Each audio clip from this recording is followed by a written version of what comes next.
Alex and Chris, on an episode of Newscast on BBC Sounds the other day, we were talking about there's a new rock opera about Tony Blair. And I said, I'd love it if there was a Newscast musical, big musical fan. And I said, but please don't put too much effort into it. Don't do a demo of a whole Newscast musical. Jeff from Indianapolis has actually done a demo of a Newscast musical. So that's the first amazing thing. The second amazing thing is he's taken lots of Newscast characters and written songs about them based on actual musicals. No. So there was one about Chris Mason based on Jesus Christ Superstar. So here is Jeff serenading you, Chris, in the style of Andrew Lloyd Webber. Chris Mason, newscaster. Do you think you're what they say you are? Chris Mason, editor. Do you think you're what they say you are? 5 stars! That's brilliant. Well done, Jeff. Oh, that is a work of musical genius, that is. Blimey, I'm blushing, Jeff, I'm blushing, but that is blooming marvellous, thank you. And Jeff also did one for Catcher, which is called The Jellicle Catcher, which that's is the brilliant. only way you could make me like cats. Genius. Did he do one for you? No. Oh, That's fine, because I think I'd be like the sort of narrator character. We could be like Madam Butterfly. Oh, I mean, it's a bit operatic. That's very highbrow. It is quite highbrow. I don't even know what Too that much is. for you. Yeah, exactly. At least it's not Les Miserables, which would be what you talk about if it was a musical about energy prices, which is what we're going to discuss on this episode of Newscast. Newscast from the BBC.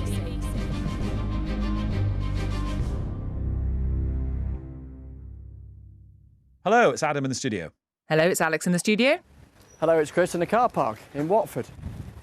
Glamour. Is that what you signed up for as political editor? Of course it is.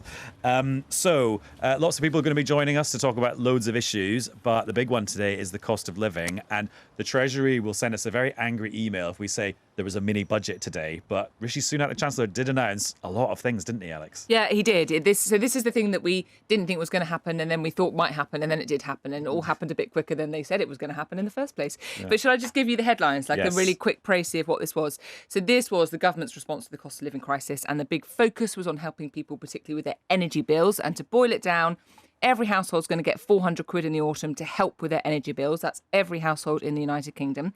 And then if you live in some of the lowest income households, so that's some of the poorest households, you're going to get 650 quid on top of that. Pensioners, another £300, and people on disability benefits, they're going to get £150, all amounting to about 15 billion quid's worth of money being given to people to help with this cost of living crisis, funded in part by what we're not calling a windfall tax. That's the government not calling it a windfall tax on the oil and gas companies. That'll raise about 5 billion quid, about another 10 billion quid, which we think is probably going to come from borrowing. That was like energy bill bingo. So many numbers there. I know. I'm sure everyone really took them in that really. But it shows you that the government's found it quite tricky to reach everyone in the right way, I suppose. So that's why it's ended up as a bit of a sounding a bit like a bingo game. Chris, do you want to just give us kind of like the big politics around all of this? Well, it costs a lot, doesn't it, to make a difference? I think that's the kind of politics of all of this. The government doesn't like the idea of a windfall tax, and ministers have been sort of tumbling over themselves, haven't they, for weeks on end to say that they're a terrible idea and they're not very conservative and they don't like to do them unless the circumstances are exceptional. And now they've decided that, yes, they are exceptional, they're going to do it, and they don't even like describing a tax on a windfall of profits as being a windfall tax. Instead, it is this energy levy. And it allows the opposition parties to say, look, you finally caved in to doing the very thing we've been calling for ages. Labour making the point that they were first arguing for this the best part of 6 months ago. I guess the challenge to the government is you do this big thing involving lots of spending and lots of borrowing, because the windfall tax won't cover by any means all of the costs of all of this. And what difference does it make? Because people aren't going to feel better off as a result of it. They'll just feel slightly less worse off. Well, let's chat about it now with Simon Clarke, who's the Chief Secretary to the Treasury. Hello. Hello. And congratulations on your engagement. Thank you very much. Yes, just discussing reasons why I hadn't picked up the phone to Chris on Sunday evening. Don't reveal his sources. But no, that's very kind. Thank you very much. Well, at least you're used to big bills. Indeed, yes. Well, we're certainly we're aiming at reducing those bills for everyone this week. Obviously, Okay. that's the other good news story of the week, that we are able to finally announce our package of measures to help with that. Yeah, so you'd said, or certainly your boss, Rishi Sunak, had said, oh, the government's ready to step in and help if more help is needed, and it became clear that it was. But he'd always been, and lots of your colleagues were quite down on the idea of taxing the oil and gas companies, and now you're really for it. Well, look, there's a couple of things to factor in here. The first of which is that we are not instinctively, obviously, philosophically in favour of these sort of taxes, but we do recognise there is a problem that we need to address here. And it's likely to be a problem of greater severity and longer duration than we hoped when we were initially looking at this earlier in the spring. And we want to make sure that there is the investment in the North Sea, in the new oil and gas exploration, which is good for energy security, good for jobs, and crucially will help with bills over the medium term if we can unlock it. And that's what we've been wanting to avoid, disincentivising. So with the measures that we brought forward today, there is a very hefty investment allowance built into that, so that for every pound that companies do invest in North Sea or alternative sources of exploration, they will get 91p back. So we've tried to do this in a way which is smart and effective. So could this actually end up helping us get to net zero? Because you hear the North Sea and you think oil, gas, and that's kind of old fuels. That's not like new fuels. Well, we've been clear throughout our work on the energy strategy this year that we really, really want and need oil and gas as a transition fuel to get us to net zero. There are a few more passionate advocates of net zero than myself in government. I think it's something which is economically and environmentally logical, but we're not going to get there in a single bound. It's a 30-year commitment, and in order to maximise our chances of getting there at minimum cost and disruption, we are going to need North Sea oil and gas.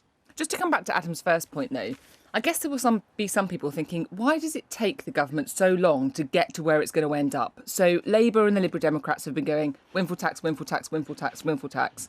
And there have been ministers, the business secretary, one of them is going, whoa, no windfall tax. And then it felt like this inevitable plod towards a windfall tax. So why go through that process? Well, it's partly because, as I say, we wanted to get the design of any measures we did take right, and the investment allowance element of this is genuinely important, and making sure that this isn't just a sort of a blunt instrument. It's also because this is a fast-moving situation, and we wouldn't have done this had we, frankly, had an easier set of choices in front of us. The situation, even since we brought forward the spring statement back in March, has grown more serious, and the plight of households up and down the country has worsened, and we've had to take that into account. And we only had the data this week from Ofgem about what they think the October price cap is likely to be, and that's been a crucial moment in crystallising finally what we do, and crucially the target that we're shooting at, if you like, to help families. Simon, I just wonder how conservative all of this is. You as a government are hammering people for more tax than any government for generations. Spending is through the roof. Along comes today an announcement with another tax and more borrowing. I see that a couple of your colleagues have described this as tripe, and another one red meat for socialists. I was thinking that's quite a dish, those two things together. It's even more hearty than a Middlesbrough Parmo. But what about don't that impugn the thought? Parmo, Chris. The Parmo is one of the great things of our time. But yeah, I take the point you're making. I wouldn't dispute that for a moment. But what about that point?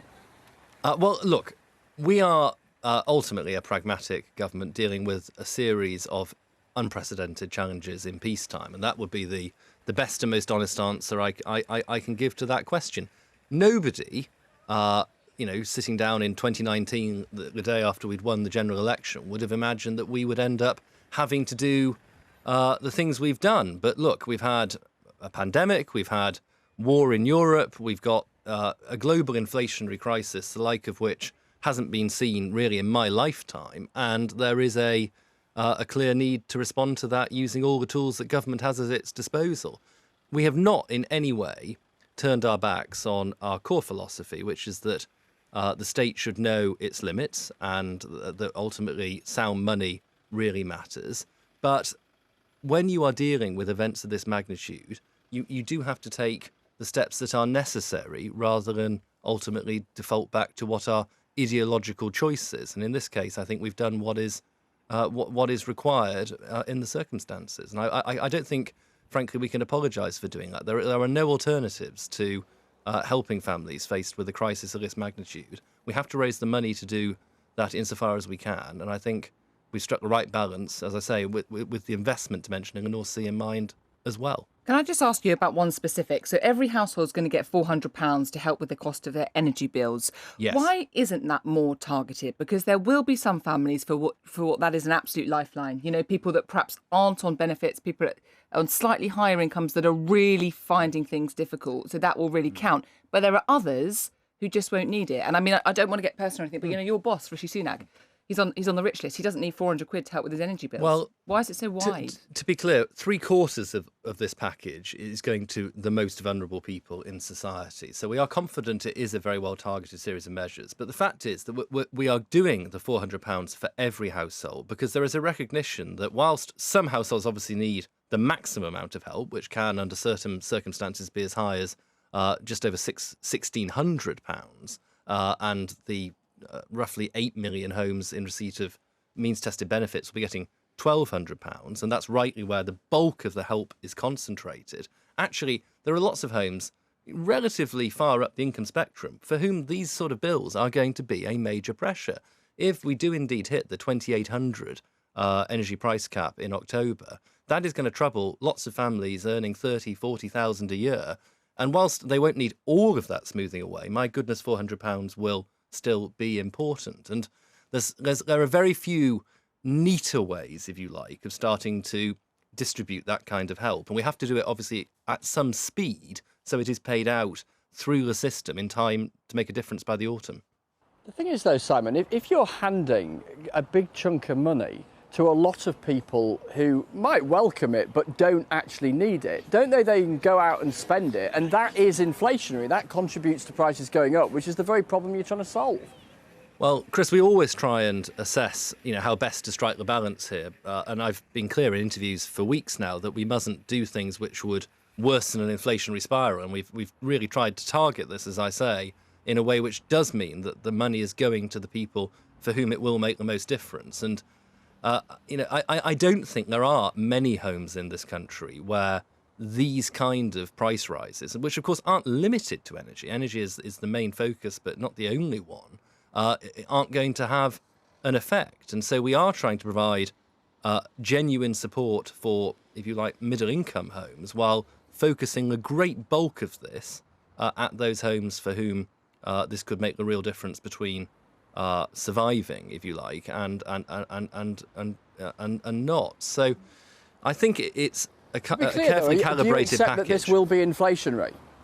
No, I don't think it will be inflationary. I mean, the reality is the main drivers of the inflation we're seeing sit out with, frankly, the ability of any government to really affect. I mean, this is the global supply chain chaos resulting from COVID in areas like Shanghai are obviously still in absolute turmoil, and that is a huge impact on global trade. But then obviously the energy effects of what Russia's done in Ukraine are also very profound. If there is any effect of this on inflation, it will be absolutely at the margin set against those factors.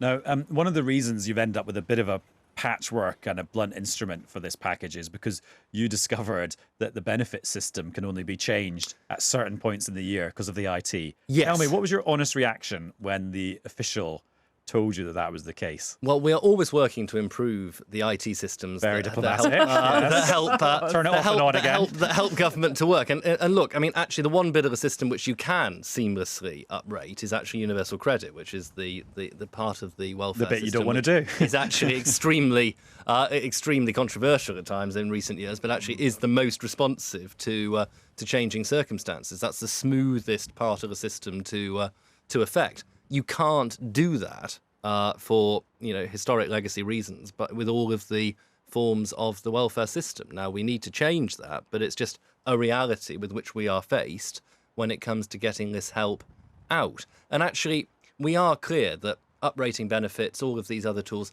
they wouldn't get help to families as quickly. I mean, the bottom line is a cash payment, which is what will start to come out. The first part of this will hopefully happen in July with the £650 for the means-tested homes. Oh, but the pensioners first will have tranche to of wait that. till November, though, wouldn't they? Pensioners will get theirs as part of the warm homes discount, which will be paid out, as you say, in November. And so we're using different parts of the welfare system to distribute this resource. But obviously, if people know it is coming, that in turn informs their decisions in the meantime. We've talked about the people for whom £400 might not be needed. We've talked about the people for whom £400 will be an absolute lifeline.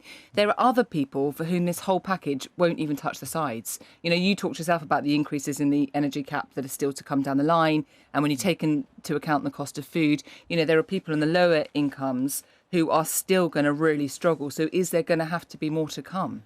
Well, Alex, I think we have to be a bit fairer than that. I mean, if for the 8 million or so homes, roughly 1 in 3 households in the UK who are on means-tested benefits, the cumulative impact of what we did earlier in the spring and today means that they will be getting £1,200 in cash. I mean, a lot of the spring stuff might have already gone or been swallowed up. Well, yeah, but notwithstanding that, it will have helped them to get to this point, and then there's more now to come. And I think that 1,200 more or less equates almost precisely to the increase in the energy price cap over the course of this year. So we have more or less dealt with that pressure. Now, there's a variety of things we've done which are additional to this. So we've got the Household Support Fund, which is going up by another 500 million. That's the one that councils administer to people they can apply for. Yes, yep. That's discretionary through councils. We've obviously made longer-lasting changes. So the national insurance cut will actually come into effect for people in July. So that's been legislated for, but won't actually kick in for people until then. We've made the changes we have to universal credit. The national living wage is up to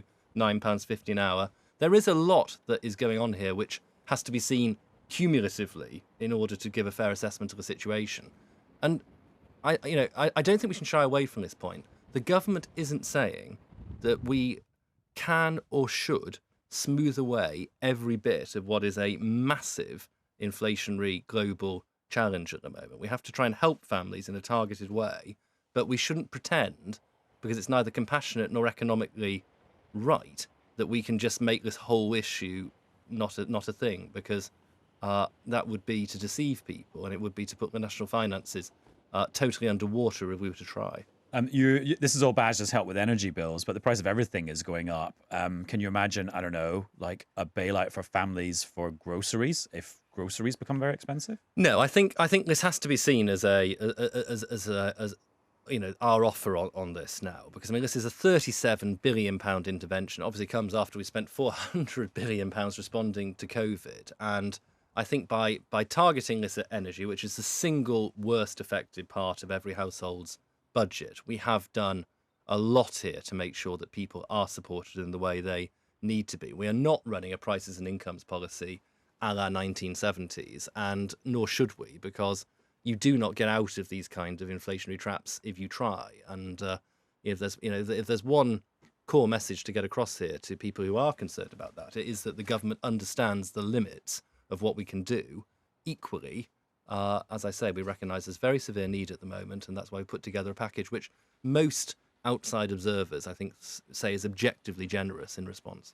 Simon, do you reckon your boss, Rishi Sunak, had a rough old time ending up with a fixed penalty notice for turning up for a meeting in the cabinet room when Simon Case, the cabinet secretary who was also there, didn't get one?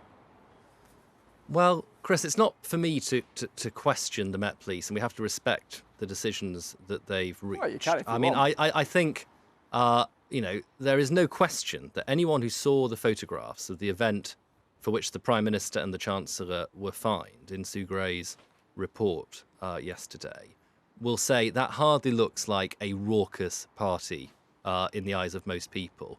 And, in that sense, I think... Prime Minister having a beer at 2 o'clock in the afternoon? I think it's a pretty low bar that was set in terms of what constituted a finable offence. But look, the Prime Minister and the Chancellor both accepted the fine. They have apologised for it. I think it is absolutely right that we do ultimately stand behind the decision the authorities have made. They are the arbiters of this process. And if there's one thing I think that we need to do nationally now, it's to recognise mistakes were made, serious mistakes, which needed to be apologised for and reforms instituted in response to.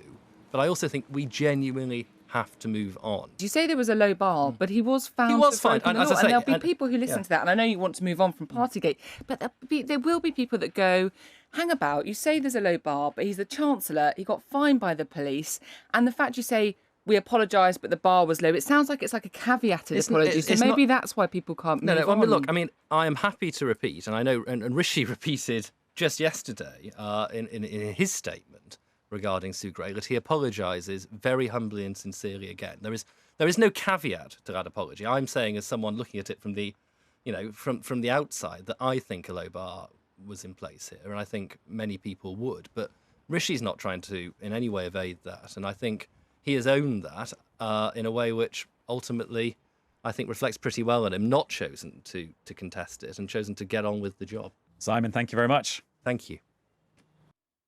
So Simon Clarke from the Treasury is being pretty supportive of Boris Johnson. Somebody who's the totally opposite of supportive is joining us now on Newscast. Mark Harper, Conservative MP and former Chief Whip, and quite big critic now of Boris Johnson. We have to add that to your kind of job description now, don't we?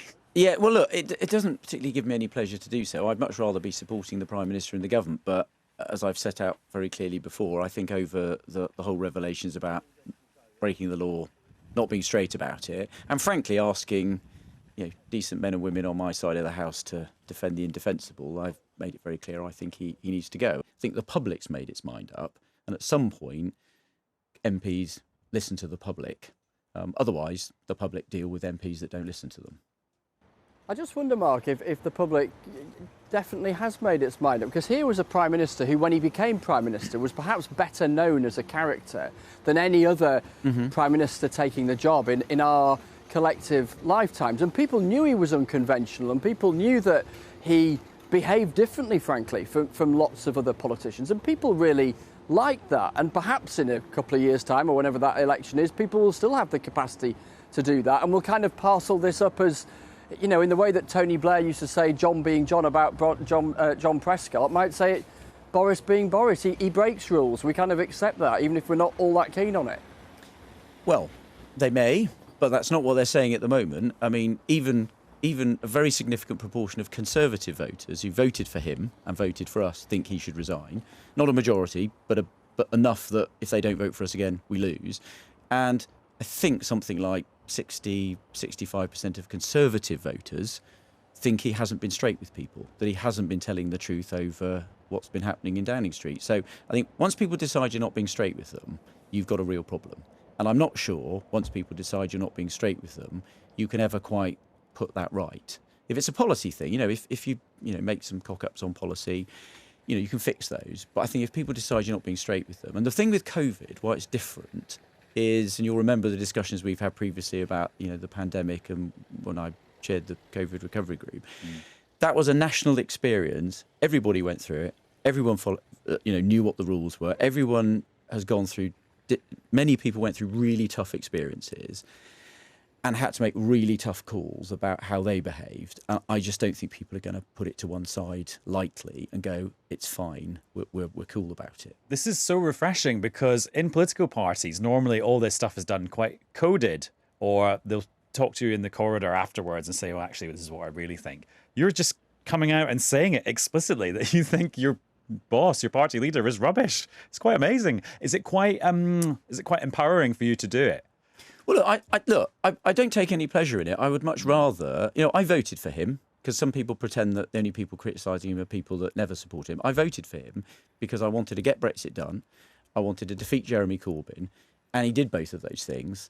And I would have preferred that he made the right calls and things were great, and I could go out on programmes like this and be full square behind both him and the government. Fully support the government, fully support the policies, but I don't think he's the right man to lead us. And I've set out why. I said it to his face, not behind his back. Oh, did you? Of course. Sorry, of course you did. We all saw it. Sorry, yeah. I was picturing a sort of like confrontation. No. But I mean, look, I said office it in the House of Commons. I laid out my reasons, but I don't take any great pleasure in it. And I frankly, the sooner it gets resolved, the better. Have you had a conversation with people who've maybe been wavering, and after they've spoken to you, they've said, actually, yeah, that's it, I've given up on him too? Has that happened? It has happened, and not just face-to-face conversations, but I was talking to a colleague who when I'd said what I said in the chamber, they didn't agree with me. Then they heard me set out my reasons at slightly longer form on, I'm afraid, a rival podcast. Outrageous. And they said they listened to my sort of detailed arguments, and they actually decided they'd agreed with me.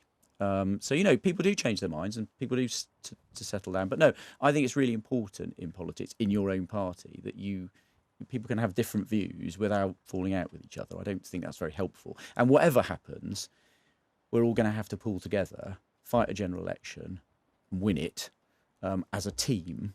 And the sooner we can pull together a united team, the better. But I just don't think we're going to be able to do that under Boris Johnson. Mark, who should be Prime Minister? Well, look, Mark Harper? I've made it clear that I'm not going to have another go at it. But look, the Conservative Party is chock full of talent. We've got really, really talented people, both on the front and back benches. People will put their names forward, and we've got a very robust process, which, frankly, I remind my colleagues, you know, MPs are in charge of. We're the ones that are going to ask people tough questions, put them through their paces and test them. We'll come up with two people who we think either of whom would make a fantastic Prime Minister. And then we'll give those names to our party members. And I've got a huge amount of confidence in our party members. They're smart, sensible people, decent people, and they will make the final decision. And then we will have a Prime Minister that we can all unite behind, fight that, what will be the fifth term that we'll be seeking at the next general election, which is pretty unprecedented in modern times. And we'll have a united team and go forward. And I think we can win. Mark, who's the best of the bunch right now? Well, I think there's a range of candidates. I haven't settled on anybody yet. I think there's some talented people inside the government. There's some talented people on the backbenches. You know, I don't know who's going to stand. I mean, you can't pick someone who doesn't stand. There's quite a lot of chat about it across the road, isn't there? Are you hearing all of the chat about the potential contenders? Yeah, people getting their camps ready. How advanced is it? Well, to be honest, I don't know how many people are preparing. There are lots of names being bandied about, but, you know, you don't in the end know who's going to stand. They've got to stand, they've got to get support to stand. But look, the point is, we've got lots of talented people. Anyone who, all this sort of nonsense that says there's no one else that can do it, that's rubbish. There's plenty of talented people, and we've got a robust process. Aren't you advocating chaos, though, Mark? You want to get rid of the Prime Minister, but you can't tell us who you'd want to take over. No, because you've got to test people. You've got to see who wants to stand. You can't be Prime Minister if you're not prepared to put your name forward. There'll be a range of people to stand. They'll lay out their stall, their particular approach to what the Conservative Party should be about. We'll have, through this process, we'll have a debate as a party about the direction that we want to go in. We'll test people. They'll be tested, you know, in interviews, you know, with people like you, Chris.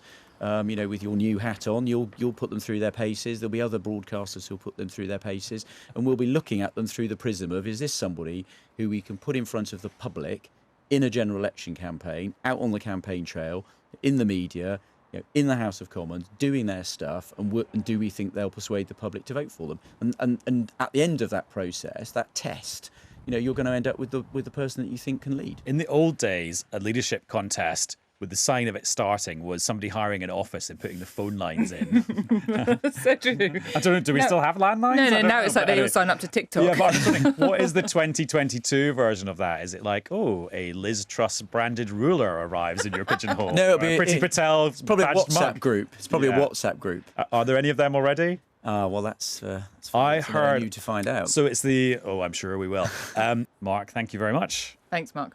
Pleasure. Mark has led us to the end of this episode of Newscast, but I'll be doing another episode tomorrow, and I'll be sitting in Chris Mason's chair because I'm going to stand in for him on any questions, and I'm going to be in Burnham-on-Sea in Somerset. No idea how I'm going to get there, but it sounds Great like place. it's very nice. It's very nice. Been there in a B&B overnight once. It was very pleasant.